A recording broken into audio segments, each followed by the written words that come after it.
నల్గొండ, వరంగల్, ఖమ్మం పట్టభద్రుల ఎమ్మెల్సీ ఉప ఎన్నిక ప్రచారం గడువు ముగిసింది. మొత్తం 52 మంది అభ్యర్థులు ఈ ఉప ఎన్నిక బరిలో ఉన్నారు. కాంగ్రెస్ నుంచి తీన్మార్ మల్లన్న, బీజేపీ నుంచి గుజ్జల ప్రేమేందర్ రెడ్డి, బీఆర్ఎస్ నుంచి రాకేష్ రెడ్డి పోటీ చేస్తున్నారు. ఇక ఈ నెల 27న పోలింగ్, జూన్ 5న కౌంటింగ్ నిర్వహించనున్నారు. పోలింగ్ కు అన్ని ఏర్పాట్లు చేశారు అధికారులు. 3 ఉమ్మడి జిల్లాల్లో 605 పోలింగ్ కేంద్రాలు ఏర్పాటు చేశారు.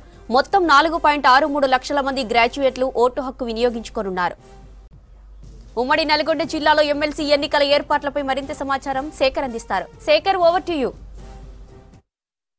ఖమ్మం, వరంగల్ పట్టభద్రుల ఎమ్మెల్సీ ఎన్నికలకు సంబంధించి కొద్దిసేపటి క్రితమే ఎన్నికల ప్రచారం ముగిసింది. ప్రధాన పార్టీలకు సంబంధించి కాంగ్రెస్ పార్టీ నుంచి తీన్మార్ మల్లన్న, బీజేపీ పార్టీ నుంచి గుజ్జల ప్రేమేందర్ రెడ్డి, అదేవిధంగా బీఆర్ఎస్ పార్టీ నుంచి రాకేష్ రెడ్డితో పాటు మరికొంతమంది ఇండిపెండెంట్ అభ్యర్థులు కూడా ఎన్నికలలో పోటీలో ఉన్నారు. ఇక మొత్తం 52 మంది అభ్యర్థులు పోటీలో ఉండగా ఇండిపెండెంట్లు కూడా చాలా మంది ఎన్నికల ప్రచారంలో సీడప్ చేశారు. అశోక్ గౌడ్తో పాటు జడ్సన్, అదేవిధంగా చాలా మంది కూడా ఎన్నికల్లో ప్రచారం చేస్తూ తమకు ఓటేయాలని చెప్పేసి తమ పట్టభద్రులని మద్దతు కోరుతూ ఎన్నికల ప్రచారం చేశారు. మొత్తం కూడా 4,63,000 మంది ఓటర్లు ఈ 3 ఉమ్మడి జిల్లాల్లో ఉన్నారు. ఆ ఓటర్లను కలిసి తమ ఓట్లు అభ్యర్థిస్తున్నారు. చేసే పనులు కావచ్చు, చేయబోయే పనులతో పాటు గతంలో ఎవరైతే నిరుద్యోగుల కోసం, ఉద్యోగుల కోసం చేసిన పనులను వివరిస్తూ ఈ అభ్యర్థులంతా కూడా తిరిగారు. మొత్తం కూడా ఉమ్మడి 3 జిల్లాల్లో 34 అసెంబ్లీ స్థానాలు, 5 పార్లమెంట్ స్థానాల్లో కలియ తిరుగుతూ సభలు, సమావేశాలతో పాటు ప్రతి ఒక్కరు కూడా సోషల్ మీడియాను, అదేవిధంగా వాళ్ళకు అవకాశం ఉన్న చోట ప్రతి దాన్ని కూడా ఉపయోగించుకుంటూ వాళ్ళంతా కూడా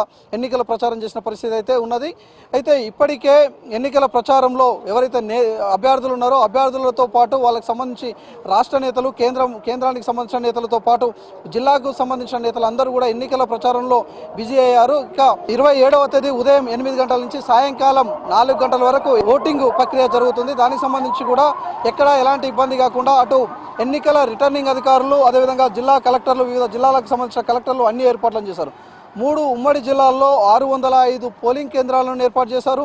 అదేవిధంగా ఇక్కడ బ్యాలెట్ పేపర్కు సంబంధించి కూడా ఇక్కడ ఎన్నికలకు సంబంధించి ఇందులో గుర్తుండకుండా 52 మంది అభ్యర్థులు కావడంతో పెద్ద జంబో బ్యాలెట్ పేపర్ ఉంటుంది. ఆ బ్యాలెట్ పేపర్లో ఫస్ట్ ప్రియారిటీ, సెకండ్ ప్రియారిటీ అట్లా వాళ్ళు ప్రియారిటీని ఇస్తూ వాళ్ళకు నచ్చిన అభ్యర్థికి ఓటు వేసే విధంగా ఇప్పటికే ఎవరైతే పట్టభద్రులు ఉన్నారో వాళ్ళకి అందరికీ కూడా అవగాహన సదస్సులు ఏర్పాటు చేయడంతో పాటు ఆ ఓటు హక్కును ఎలా వినియోగించుకోవాలనే విషయాన్ని అటు అధికార యంత్రాంగం, మరోవైపు ఎవరైతే అభ్యర్థులు ఉన్నారో అభ్యర్థులు కూడా ఎప్పటికప్పుడు ఓటర్లందరికీ కూడా చెప్తూ ఎన్నికల ప్రచారం అయితే చేస్తూ ముందుకు సాగుతున్న పరిస్థితి అయితే కనిపిస్తుంది.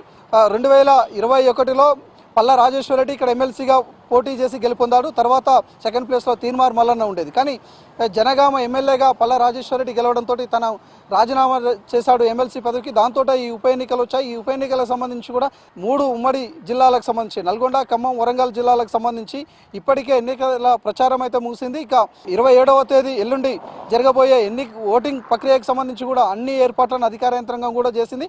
ఈ 3 జిల్లాల్లో నల్గొండ జిల్లా కలెక్టర్ దాసరి హరిచందన ఎన్నికల రిటర్నింగ్ అధికారిగా వ్యవహరిస్తూ అన్ని ఇప్పటికే ఆ జిల్లా కలెక్టర్లతో సమీక్షా సమావేశాలు, అదేవిధంగా అధికార యంత్రాంగానికి సిఎస్తో పాటు అదేవిధంగా ఈసీ ఎన్నికల కమిషన్ కూడా ఎప్పటికప్పుడు వాళ్లకు సూచనలు చేస్తూ ముందుకు సాగిన పరిస్థితి అయితే కనిపిస్తుంది. చాలా నేతలు ఎంత సీరియస్గా ఈ ఎన్నికల ప్రచారాన్ని, ఓట్లను తీసుకున్నారో అధికార యంత్రాంగం కూడా ఈ ఎన్నికలను సజావుగా సాగేందుకు అన్ని చర్యలను, అన్ని ఏర్పాట్లను అయితే చేస్తూ ముందుకు సాగిన పరిస్థితి అయితే కనిపిస్తుంది. ఇది ఉమ్మడి నల్గొండ, ఖమ్మం, వరంగల్ పట్టభద్రుల ఎమ్మెల్సీ ఎన్నికలకు సంబంధించిన అప్డేట్. కెమెరా పర్సన్ రఘుతో శేఖర్, V6 న్యూస్, నల్గొండ జిల్లా.